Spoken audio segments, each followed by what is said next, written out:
ইউরোপে জলবায়ু পরিবর্তনের চরম রূপ দেখল বিশ্ব। গত জুন মাসে তীব্র তাপপ্রবাহে ফ্রান্স, বেলজিয়াম ও নেদারল্যান্ডসে অন্তত ৩,৭০০ মানুষের মৃত্যু হয়েছে। বিজ্ঞানীদের দাবি, জলবায়ু পরিবর্তনের কারণেই এই নজিরবিহীন দাবদাহ।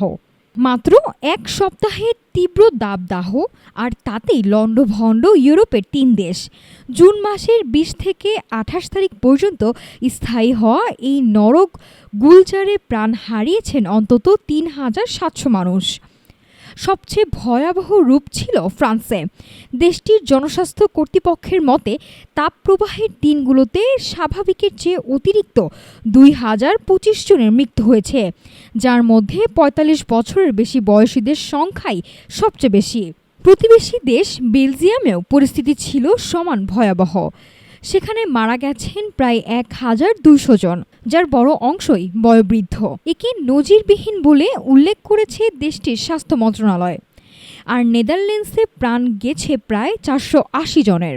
কেবল প্রাণহানিই নয়, ইউরোপের ইতিহাসে অন্যতম এই ভয়াবহ তাপপ্রবাহে ব্যাহত হয়েছে বিদ্যুৎ উৎপাদন, ক্ষতিগ্রস্ত হয়েছে অবকাঠামো, ভেঙে পড়েছে স্বাস্থ্যসেবা খাত।